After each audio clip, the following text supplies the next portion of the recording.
Yo, this is Steve Bloom, and you're watching Moana Nui Podcast. We'll be starting soon. Don't go anywhere.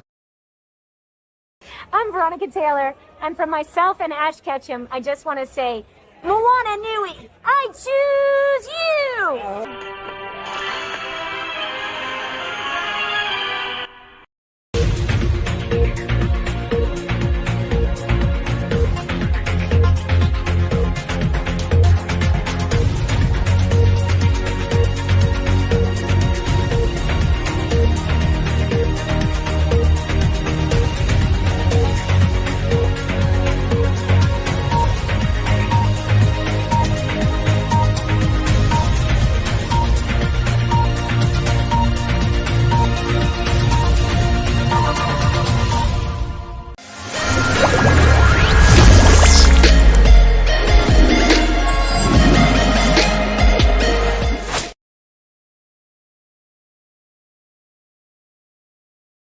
This is a weird experience.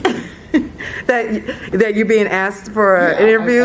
I've been doing conventions for a long time, and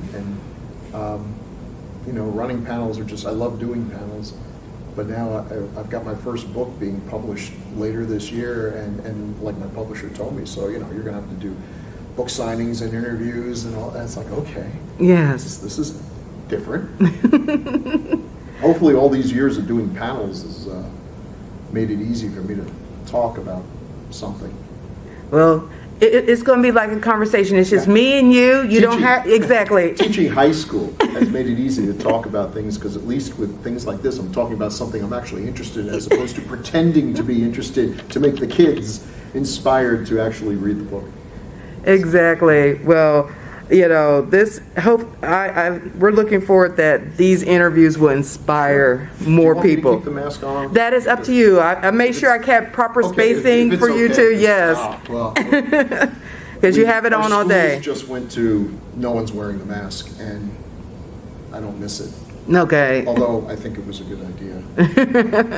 And conventions, con crud's a real thing. Yes, it is. Before we had this pandemic. So. Yes, and we don't want to combine it with the con crud either. I did a convention about a month ago, a small anime convention, and we got stopped. Everyone who arrived by plane and everyone who had lunch with those people came down with it. People who had managed to avoid it for 2 years, it got them. So it's still out there. It's not as deadly, but it's still definitely. Yeah, it's just evolving. Like I tell people, it's like the flu. It started off, that was our last pandemic, was the flu, right. And now it has weakened in a form that it's not But it's generally what viruses do, because the weaker they get, the more they can infect more people. If it kills you in 10 days, it's like there's only so many people you can infect. Yes. The ideal virus is one you don't even know you have. So yes, I tell people viruses are very tricky little creatures. Oh, they've been messing with us since we've been us. So. Yes. I was like, that's the reason why they've been here for thousands of years. Well, definitely, once again, welcome and thank you for being here at Dragon Con. And this is the Moana Nui Podcast. Our podcast we have a lot of people that is from the con community, creatives and writers and stuff that are our audience. So we like to, especially when we're at cons, connect them to people that has inspired or are people behind the scenes that make a lot of the things they love happen. So thank you for inviting me. You're welcome. And for the people that is being introduced to you for the first time, can you give a short introduction to yourself? The vast majority of people have no idea who I am. My name is Bill Mulligan. I'm a high school science teacher in Sanford, North Carolina, right in the middle of North Carolina. How I got involved in all this, I'm an indie filmmaker. Found some friends in Central Carolina who like to make horror movies, and we've made now 5 feature films and probably about 24 shorts. One of them, Blood of the Mummy, our latest one, is on Amazon Prime at the moment. These are very low budget and a lot of fun to make. Hopefully they're as enjoyable to watch as they were to actually make, although probably not. And also I do a lot of conventions. I do podcasts, Decades of Horror, the 1970s and 1980s, where I have the benefit of being old enough to have actually seen these movies in theaters in the 1970s and 1980s. And the Video Store Junkies, where we do some deep dives into films. And when the pandemic hit, nobody was making screenplays or anything. I love writing. I was writing a lot of screenplays, and a lot of projects just went right down the tube. So I decided to try to turn one of my screenplays into a book. And the book's name is Realm, and it will be published from Falstaff Books later this year. And I'm very, very happy about that. And I'm hoping I'm working on the sequel right now, and hoping getting close to retirement. And I can think of worse ways to spend the rest of my life than fishing and writing. Because I don't catch a lot of fish, so there's a lot of downtime. And while I was just sitting out there waiting, I got another 300 words down or so. So you grab it when you can. When I'm retired, I'll have a lot of time. Yes. I have a lot of ideas still to try to get out there. So I'm hoping this will continue. And I have missed the conventions. The last 2 years were awful. Just unrewarding as a teacher, very disappointing. There's people I only see at conventions, and I haven't seen those people in years. Some of them will be here. Some of them are still waiting a little bit until things improve more, and I understand that. But it's been rough. Yes, definitely. Yeah, I tell people, it's like this year of conventions is like a family reunion. Everybody's hugging each other like, oh my gosh, I haven't seen you in so long. And there's some we're not going to see again. I mean, attrition. Luckily, not so much from COVID, but things happen, and you just realize, wow, there are these people. It's a weird community because you feel super close. I know more about the personal life of some of my Facebook friends than I do my parents, and so there's that illusion of close. I mean, you are close to them, you know so much about them, but then you realize, how often have I actually seen this person? How many times have we been in the same room? And I can count on my fingers and have some left over. So that's part of social media and everything. But you got to get that physical contact now and again. It makes things real. Yes. Of course, finding someone here at Dragon Con is insane. You get back and you're like, I had a great time at Dragon Con. It's like, you were there? How did I not know you were there? Why did I not run into you? Well, there's 60,000 people. It's tough. Yes. And we have multiple buildings that you, Yes. they were like, yes, I was in the Sheraton. Oh, I was in the Hyatt. Well, our next question is, what do you think is essential for creating realistic special effects on film? Oh, okay, yes. So, realistic, keep in mind, realistic is what people think is real. So, for example, people think blood looks very different than real blood.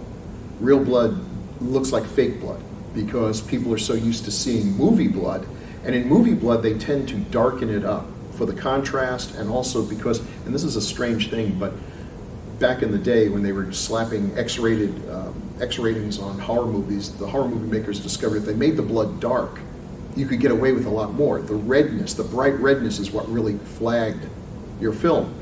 So things like Evil Dead and Phantasm, they just darken the blood to the point where it looks like oil.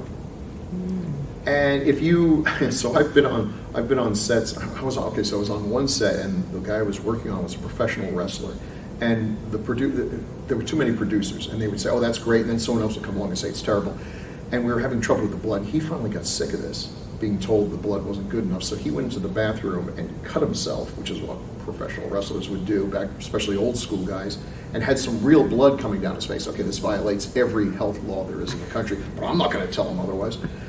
And he came out, and they're like, "Oh no, that's totally wrong. It's like it's blood. It's actual blood." They wouldn't believe us.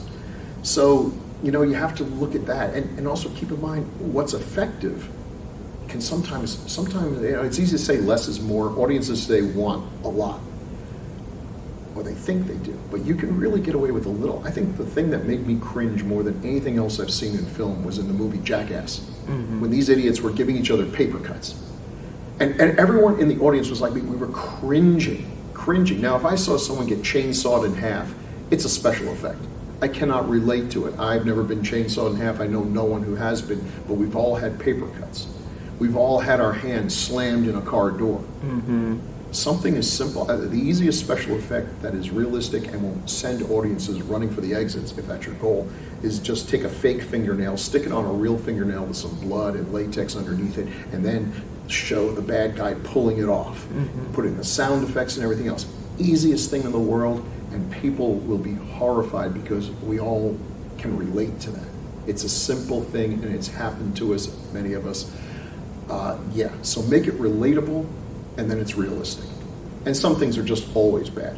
Eyes. Anything bad happening to your eye. Also, make it quick. Make it quick. And this is where you got to be mature if you're a special effect person. You spend hours setting up an effect.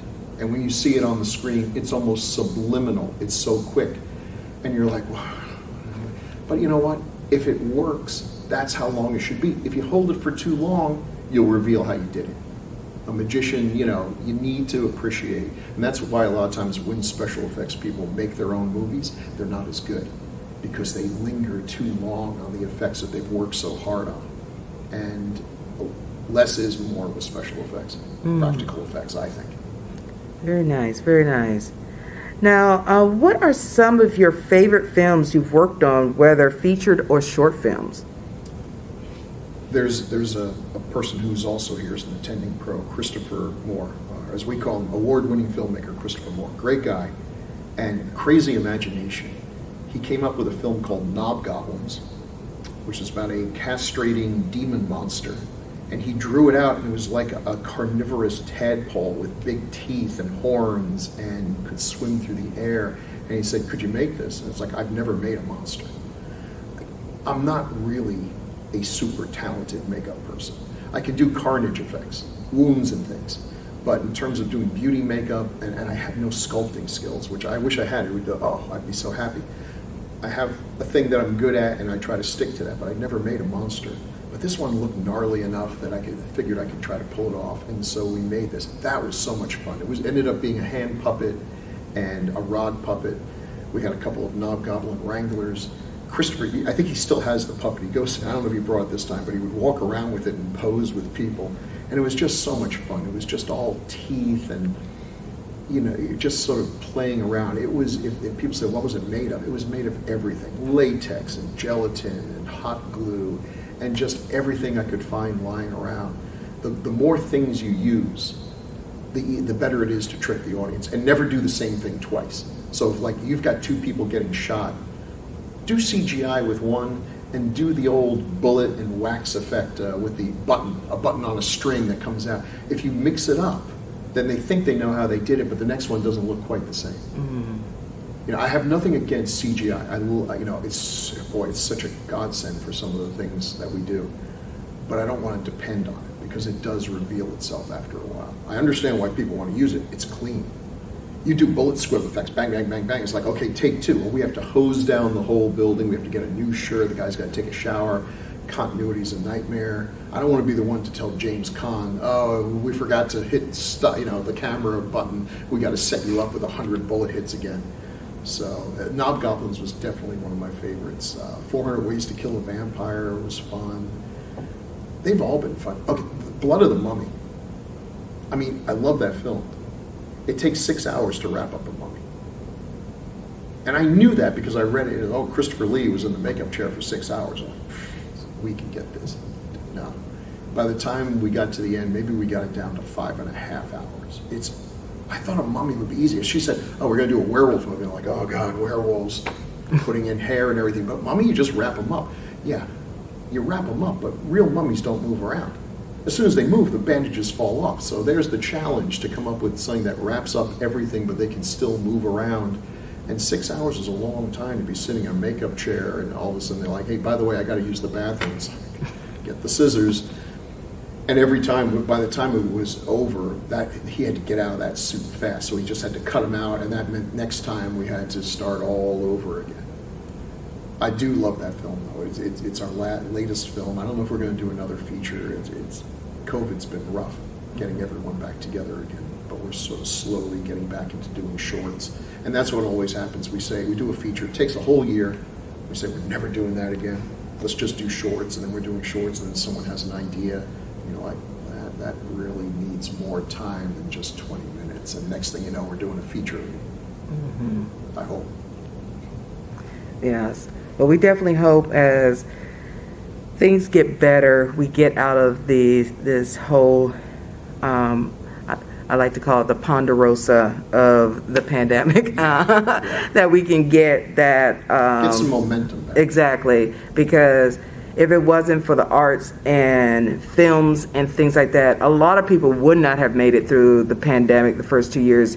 And as also a teacher, we have continued to see that a lot of school counties are taking more and more of the arts and some aspects of science not as focused in the school system anymore. What is your thoughts, and how can, as a world after the pandemic, both on a science aspect and an arts aspect, we can do better to help better the next generation to be more prepared, but also bring us more arts and entertainment in the future? Well, I think we need to acknowledge, and my school, just a regular, fairly low-income school. We have a good administration. They're doing a great job. The next 5 years has got to be almost like rehabilitation. The damage done to the kids has not yet been recognized. And look, I was one of the people who said we need to shut down the schools and everything. I felt like it was the right decision at the time. If I were to do it over again, I would have a completely different point of view. But we didn't know. We didn't know exactly how things were going to go.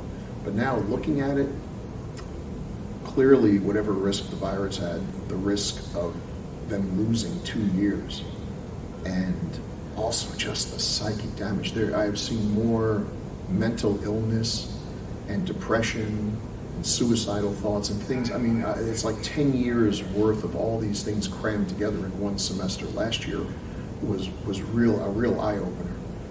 I think it's made a lot of teachers and students appreciate school. Because when we said we're going home for 2 weeks, that's what we thought, 2 weeks. And then 2 weeks became 2 months. I'm like, you know what, this is going to be fun. We're going to be shooting movies, and we're going to do this virtual thing. It's going to be like the future. Okay, that's not the future. I hope it's not the future, because it was so unrewarding. And we're seeing the scores, I expected that. But I just didn't expect how unhappy and depressed the kids would be. And they were so happy to come back. Although, they're behind now, a lot of them. Some thrived, but the majority, and the ones who need the most help, the ones who already were having a tough time, there's some that disappeared and they haven't come back. I don't know where they are. Some went out and got jobs and everything. I mean, this was a terrible thing. And especially those ones who were into arts and music and band and all these social things that bring you together. Part of going to school is getting that social aspect. I'm seeing the kids that are coming back. They're like, we have an anime club. It's exploding in popularity. Cosplaying, all these things. Kids are just looking for some creative outlet and one that they can share with other people. Because social media is like we were talking, it's a weird thing. You're super close to people, but you're really not. Some of your best friends may be people you may never meet in the flesh. And it's good that they're reaching out and everything, but we are social animals. We need to have that contact. And the arts and science, the science, don't even get me started. If COVID showed anything, it's that we have utterly failed in getting people to think critically. On every side. Some sides, I'm not going to get political, some sides worse than others, but every single group, just when I think is like, I can't stand these people, but these guys, and then they'll say something stupid, like, this is your, science has become politics, politicians think they're scientists. Reporters apparently never took a science class because they're saying things as like, things scientists would not say. Awful. And we paid a price. There's a reality. What was it? Philip K. Dick said, reality is that which, even if you don't believe in it, is still true. There's a lot of folks that haven't come to that conclusion. They just wish for something to be right. And like a cat going across a busy street, they just put their heads forward and walk across, completely ignoring truck bearing down on them. It's been very disappointing. I thought we were way better prepared for things. And COVID was awful, don't get me wrong, but there's worse out there, and there will be worse out there. So if this is how we reacted to this wake-up call, I hope that we're better prepared for the next one. The whole monkeypox thing makes me think, nope, we learned nothing. Not a thing. Yes. And it's definitely one of those that we have to bring more, the things that we haven't concentrated on for so long, bring it back into the schools, for the science aspect, because we've seen so many teens, kids, even adults that don't understand how a virus works. But then the art aspect, we heard pre-pandemic, a lot of people said, arts is not worth it. They take it out of school, orchestra, band, unless the band is attached to a football team, that doesn't get funding. They have to raise their own money.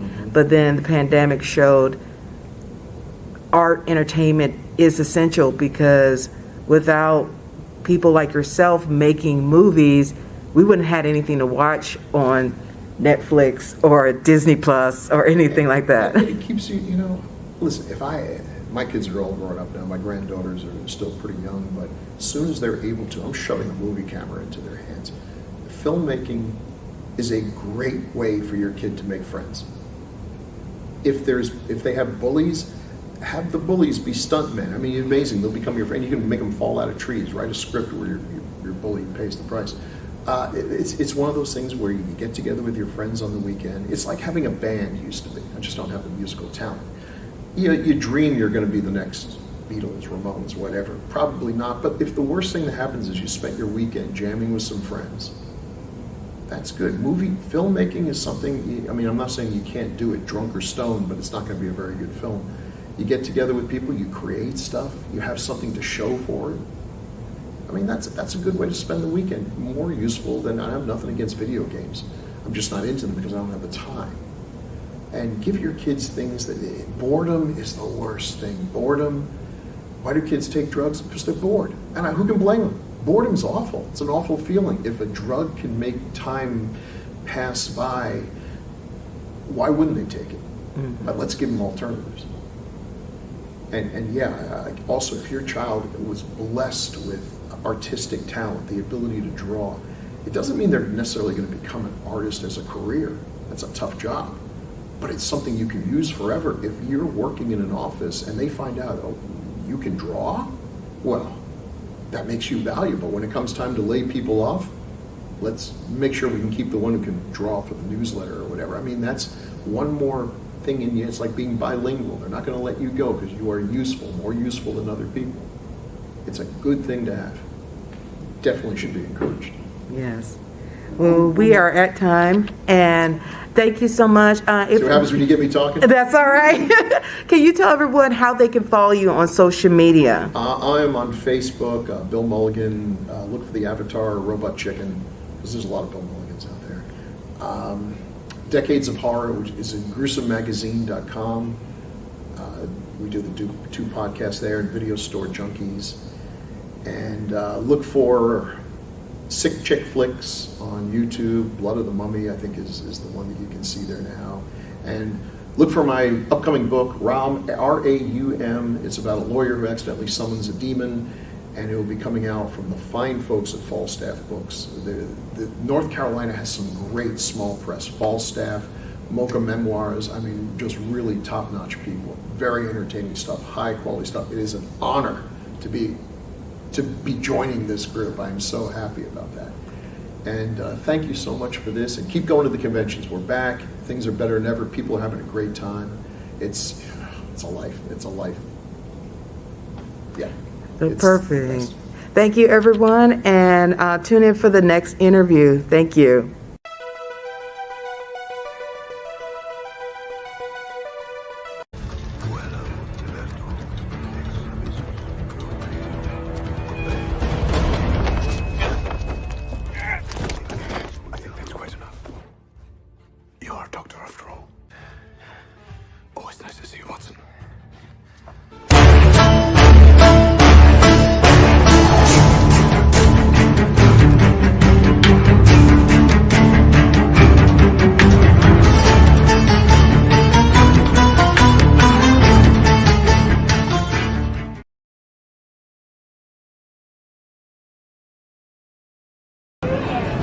what's your name? My name is Lisa Lake. On Instagram, I'm Lakely Loves Cosplay. Okay, and what are you cosplaying today? Today, I am cosplaying Snow White. Okay, nice. And is this your first Dragon Con? It is not. Okay. This is actually my 10th Dragon Con. Oh, wow. Okay. And this is your first time cosplaying? It is not. I actually started cosplaying in 2019. Okay, nice. And what was your first cosplay of? My very first cosplay was Gem and the Hologram. Nice. Okay, a classic. And so, what are 3 things that you love about Dragon Con? Oh boy. I love meeting new people. I love that everyone can be creative and it's no judgment. And I really love being able to see other cosplays and just all the panelists and all the events that we can do. Nice. And so what advice would you give to someone who is new to Dragon Con? I would tell them to be themselves. I would tell them to have fun. And I would tell them to be creative and whatever they can think of that they want to cosplay, go for it. Great. Well, thank you so much. You look fabulous, and I hope you enjoy the rest of your Dragon Con. Thank you.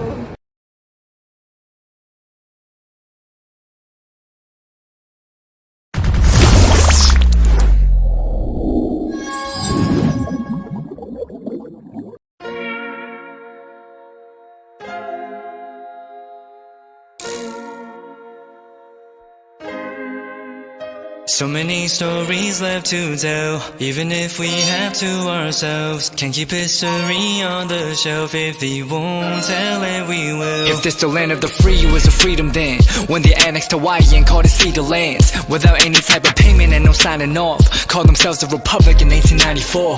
1.2 million acres overtaken from the native Hawaiians. When they resisted, the West retaliated in violence and erasure. The Hawaiian language is banned as part of colonialism's plan to expand, yeah. Stuck between a rock and a hard place. Multiple bombings of Kaho'olawe as a part of their ongoing war with Asia. Used it as a place for target practice. No consent or compensation. Colonizers call for annexation. No work out for all the locals. School will never let you know. So many stories left to tell, even if we have to ourselves. Can keep history on the shelf. If we won't tell it, we will. Too many stories left to tell, even if we have to ourselves. Can keep history on the shelf. If we won't tell it, we will. We will. So if we put Hawaii into perspective, well, Black and Asian history is interconnected. Considering the fight with the Pacific, then of course, versus Asia, they was treated as a middleman for war, but didn't let the Western colorism run its course, cause dark skin was a sign of dignity to core. The land was taken in the name of capitalism, when prior to it was an actual kingdom. Clap back at the system. Stuck between a rock and a hard place. Multiple bombings of Kaho'olawe as a part of their ongoing war with Asia. Used it as a place for target practice. No consent or compensation. Colonizers call for annexation. No work out for all the locals. School will never let you know. So many stories left to tell, even if we have to ourselves. Can keep history on the shelf. If we won't tell it, we will. Too many stories left to tell, even if we have to ourselves. Can keep history on the shelf. If we won't tell it, we will. So many stories left to tell, even if we have to ourselves. Can keep history on the shelf. If we won't tell it, we will. Too many stories left to tell, even if we have to ourselves. Can keep history on the shelf. If we won't tell it, we will. We will.